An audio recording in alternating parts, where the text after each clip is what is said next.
இங்க ஒரு பொண்ணு அவளோட அப்பாவோட ஒரு சின்ன போட்ல நடுக்கடல்ல மீன் பிடிச்சிட்டு இருக்கா. சோ அப்படி பிடிச்சிட்டு இருக்கும்போது அப்பன்னு பார்த்தா அந்த டைம் கடல்ல ஒரு அப்நார்மலான விஷயத்தை நோட் பண்றா. அது என்ன அப்படின்னா அந்த கடல் பறவைகள்லாம் கடல்ல ஏதோ ஒரு விஷயத்தை பார்த்துட்டு அதை சுத்தி வட்டமிட்டு இருக்குங்க. சோ இது வந்துட்டு யூஸ்வலா அந்த கடல்ல ஏதோ திமிங்கல செத்து மிதந்துட்டு இருந்தா மட்டும் தான் இப்படி நடக்கும். சோ இதை பார்த்தவன் அங்க என்னதான் இருக்கு அப்படின்னு சொல்லிட்டு பாக்குறதுக்காக அப்பா வந்துட்டு போட் அங்க விட சொல்றா. சோ இந்த போட் அங்க போக அப்படி போய் பார்த்தா அந்த கடல்ல ஒரு சின்ன பாக்ஸ் ஒன்னு மிதந்துட்டு இருக்கு. சோ இதை பார்த்துட்டு என்ன பாக்ஸ் இது அப்படின்னு சொல்லிட்டு மேல எடுத்து பார்த்தா அந்த பாக்ஸுக்குள்ள ஒரு கை குழந்தை ஒண்ணு இருக்கு. சோ இதை பார்த்த இவங்க ரெண்டு பேரும் அம்மா இந்த கை குழந்தை யார் அதுவும் நடுக்கடல்ல கொண்டு விட்டுருப்பா அப்படின்னு சொல்லிட்டு ஒண்ணுமே புரியாம பார்த்துட்டு இருக்கும் போது தான் சோ அப்பதான் அந்த பாக்ஸ் கூடவே ஒரு கயிறு ஒண்ணு கனெக்ட் ஆயிருக்கிறது பாக்குறாங்க. அந்த கயிறு வந்துட்டு பார்த்தா தண்ணிக்குள்ள போகுது. சோ இதை பார்த்தவங்க அந்த கயிறை பிடிச்சி அப்படியே கொஞ்சம் கொஞ்சமா மேல இழுக்க அப்படி இழுத்து பார்த்தா அந்த கயிறோட முடிவுல ஒரு பொண்ணு மேல வரா. இவளை பார்த்துட்டு ஐயோ அப்படின்னு சொல்லிட்டு உடனே அவளை போட்ல தூக்கி போட்டு சிபிஆர் எல்லாம் பண்ணி அவளை காப்பாத்துறதுக்காக ட்ரை பண்றாங்க. எவ்வளவோ ட்ரை பண்ணி பாக்குறாங்க. ஆனா அவ எழுந்துக்கிற மாதிரியே தெரியல. பட் இருந்தாலும் இவங்க விடாம இங்க பாருமா உனக்கு ஒண்ணு இல்லமா நாங்க இருக்குமா எழுந்துருமா அப்படின்னு சொல்லிட்டு திரும்ப திரும்ப ட்ரை பண்ண ஒரு கட்டத்துல வந்துட்டு எழுந்துறா. அப்படி எழுந்த உடனே என்ன கேக்குறானா என்னோட குழந்தை எங்க அப்படின்னு தான் கேக்குறா.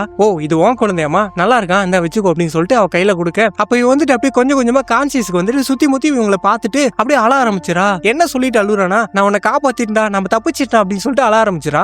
என்ன அப்படின்னா ஆக்சுவலா இவ கொஞ்ச நாளுக்கு முன்னாடி நடுக்கடல்ல வந்து மாட்டிருப்பா. அது எப்படி மாட்டிருப்பா அப்படின்னா கண்டெய்னருக்குள்ள மாட்டிருப்பா. அது இல்லாம அந்த டைம்னு பார்த்து இவ பிரெக்னெண்டா வேற இருந்திருப்பா. சோ அப்படி மாட்டிட்டு இருந்தவ தப்பிச்சு போறதுக்கு வழியே இல்லாம சோறு தண்ணி இல்லாம சூசைட் பண்ணலாம்னு சொல்லிட்டு போயிருப்பா. சோ அப்படி போகும்போது அப்பதான் அவளோட வயிற்றுல அந்த குழந்தைய பார்த்திருப்பா. சோ அதை பார்த்துட்டு எனக்காக இல்ல அப்படின்னாலும் என் உயிரை கொடுத்தாவது உன் உயிரை காப்பாத்தும் அப்படின்னு சொல்லிட்டு டிசைட் பண்ணிருப்பா. சோ அந்த டைம் பார்த்து அதுக்குள்ளேயே குழந்தைய பெத்தெடுத்திருப்பா. சோ அப்படி பெத்தெடுத்துவ அதுக்கப்புறம் எப்படியோ ஒரு வழியா போராடி அந்த கண்டெய்னர் விட்டு தப்பிச்சு வெளியே வந்திருப்பா. சோ இப்போ இவங்க வந்துட்டு எப்படி இவளை காப்பாத்திட்டாங்க.